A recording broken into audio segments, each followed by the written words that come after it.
Friday, September 7, 1883. Sri Ramakrishna and M.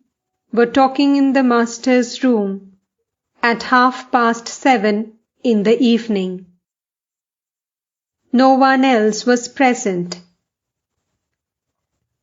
Master: The other day I went to Calcutta. As I drove along the streets in the carriage, I observed that everyone's attention was fixed on low things. Everyone was brooding over his stomach and running after nothing but food.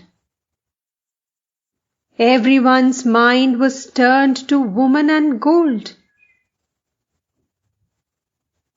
I saw only one or two with their attention fixed on higher things, with their minds turned to God. M.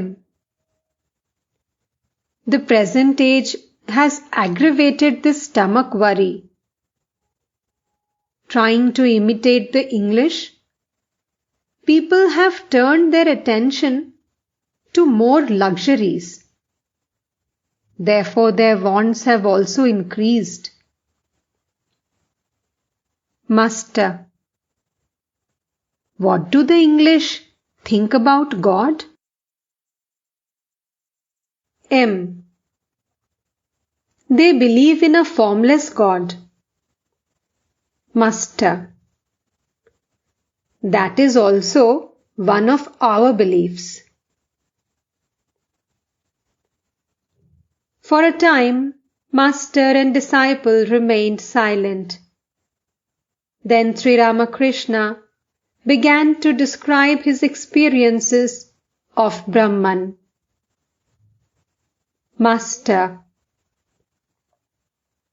One day I had the vision of consciousness, non-dual and indivisible. At first, it had been revealed to me that there were innumerable men, animals, and other creatures.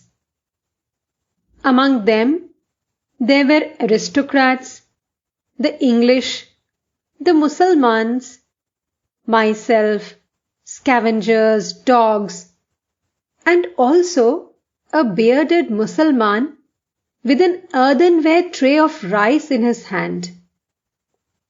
He put a few grains of rice into everybody's mouth. I too tasted a little. Another day, I saw rice, vegetables, and other foodstuff, and filth and dirt as well, lying around. Suddenly the soul came out of my body, and like a flame, touched everything. It was like a protruding tongue of fire, and tasted everything once, even the excreta.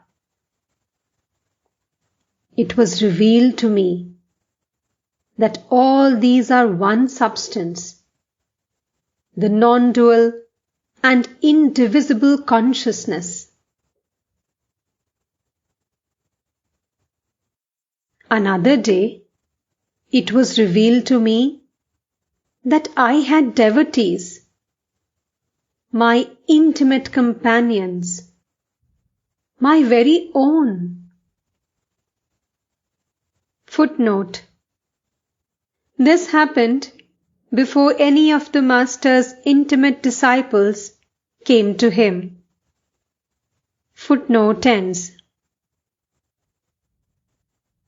Thereafter, I would climb to the roof of the kuti as soon as the bells and the conch shells of the evening service sounded in the temples, and cry out with a longing heart, "Oh, Where are you all? Come here. I am dying to see you. 2M. Well, what do you think of these visions? M. God sports through you.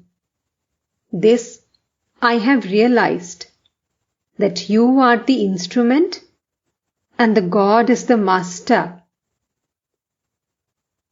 God has created other beings as if with a machine, but yourself with his own hands. Master. Well, Hazra says that after the vision of God, one acquires the 6 divine powers. M. Those who seek pure love don't want powers. Master. Perhaps Hazra was a poor man in his previous life, and that is why he wants so much to see the manifestation of power. He wants to know what I talk about with the cook. He says to me, "You don't have to talk to the cook. I shall talk to the manager of the temple myself and see that you get everything you want." M laughs aloud. He talks to me that way, and I say nothing. M. Many a time you have said that a devotee who loves God for the sake of love does not care to see God's powers. A true devotee wants to see God as Gopal. Footnote. Gopal, the baby Krishna, bereft of all divine powers. Footnote ends. In the beginning, God becomes the magnet and the devotee the needle. But in the end, the devotee himself becomes the magnet and God the needle. That is to say, God becomes small to his devotee. Master. Yes. It is just like the sun at dawn. You can easily look at that sun. It doesn't dazzle the eyes. Rather, it satisfies them. God becomes tender for the sake of his devotees.